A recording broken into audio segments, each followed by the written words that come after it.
Hello students, in this video we are going to derive electric potential energy when we place a dipole in an external electric field. जब हम एक dipole को external electric field में place करेंगे तो उसके उस system में क्या पोटेंशियल एनर्जी होगी वो हमें फाइंड आउट करनी है। तो मैंने डायग्राम ऑलरेडी ड्रॉ किया हुआ है, यहाँ पे देख सकते हैं we have like plus Q charge minus Q charge, दोनों का मैग्नीट्यूड सेम होगा, दोनों एक दूसरे से 2L डिस्टेंस में सेपरेट होंगे, राइट। 2L डिस्टेंस होगा दोनों के बीच में क्योंकि डाइपोल है वो, राइट। जो प्लस चार्ज होगा उसके ऊपर QE फोर्स लगेगा in the direction of the electric field, external electric field. And जो माइनस क्यू चार्ज होगा उसके ऊपर फोर्स एक्सर्ट होगा minus QE in the direct sorry opposite to the direction of electric, right, opposite to the direction of electric field. So definitely ये charge देख सकते हो आप, ये ऐसे अगर हमारा डाइपोल है, इस तरफ फोर्स एक्सर्ट और इस तरफ फोर्स एक्सर्ट हो रहा है तो ये क्या होता जाएगा, रोटेट होना चाहिए। क्या होना चाहिए, रोटेट। कपल के जैसे ये फोर्स एक्सर्ट हो रहा है तो ये रोटेट होना चाहिए, दैट मींस वहां पे टॉर्क एक्सर्ट हो रहा है। तो टॉर्क की वैल्यू हमें पता है, टॉर्क की वैल्यू क्या होती है, टॉर्क की वैल्यू होती है F cross R, right, F cross R।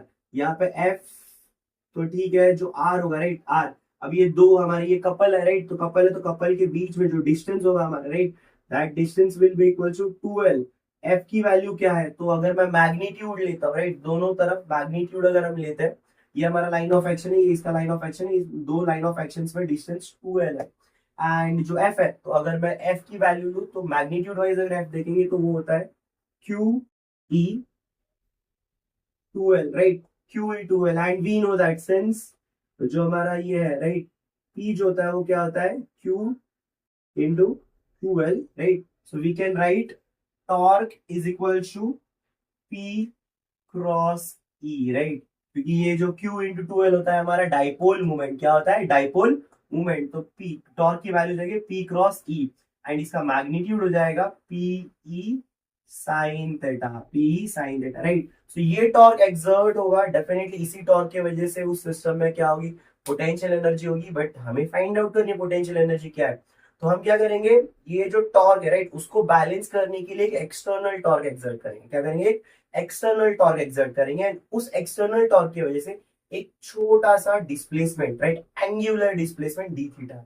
अब एक्सटर्नल टॉर्क एक्सर्ट किया एंड एक छोटा सा एंगुलर डिस्प्लेसमेंट हो रहा है डी थीटा, दैट मींस वहां पे क्या हुआ है, वर्क हुआ है, फोर्स इनटू डिस्प्लेसमेंट क्या हुआ है, वर्क हुआ है। तो वही वर्क, राइट, लेट्स सी वो वर्क है डी डब्ल्यू, तो वो हो जाएगा torque external times D theta, right, छोटा सा। तो ये एक्सटर्नल टॉर्क भी डेफिनेटली उसकी वैल्यू, इसको ही बैलेंस कर रहे हैं हम लोग तो उसकी वैल्यू भी वही होगी। तो वो हो जाएगा P E sine theta into day theta, right, D theta.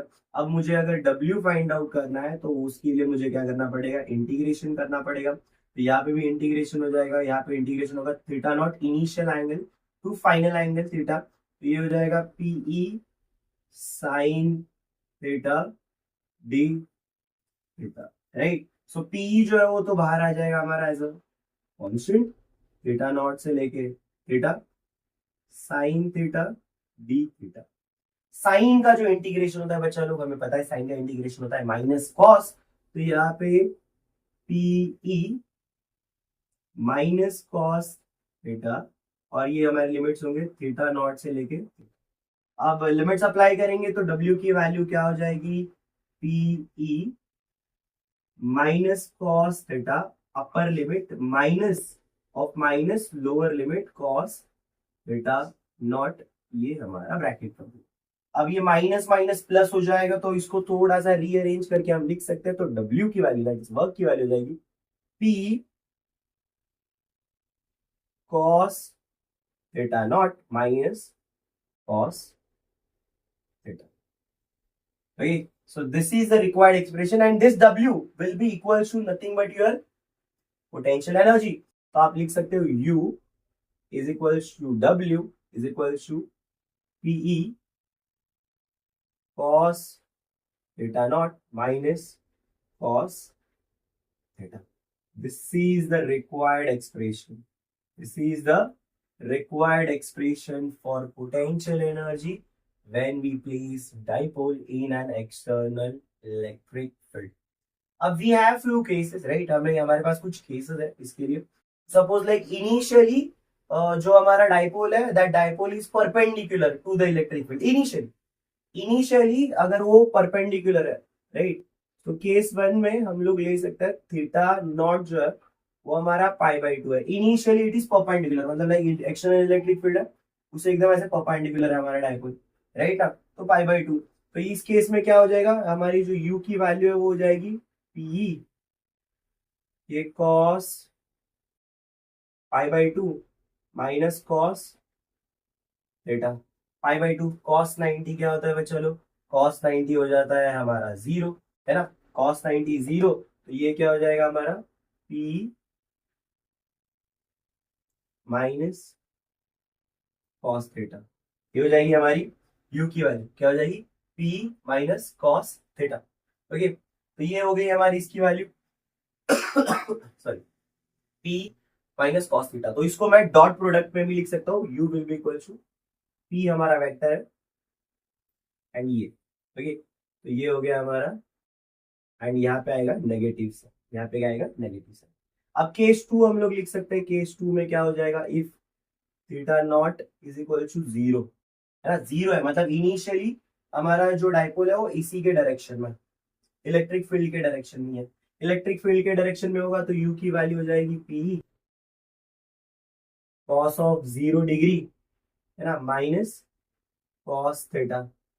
अब cos ऑफ 0 डिग्री क्या होता है, cos ऑफ 0 इज 1, ओके, तो u की वैल्यू हो जाएगी p 1 minus p 1 minus cos theta. Okay, so that's it, right. So I hope आपको ये वाला डेरिवेशन समझ में आ गया होगा and very easy and yes it is important for your boards exam, right, with respect to your boards exam ये वाला डेरिवेशन हमारे लिए क्या रहने वाला है, इम्पोर्टेंट रहने वाला है। So I hope आपको ये क्लियर होगा and if you still find anything difficult, please let me know in the comment section. I will definitely answer your questions. तो तब तक के लिए चलो बच्चा लोग आज का टॉपिक यहीं पे खत्म करते हैं, अगले वीडियो में मिलते हैं, बाय बाय।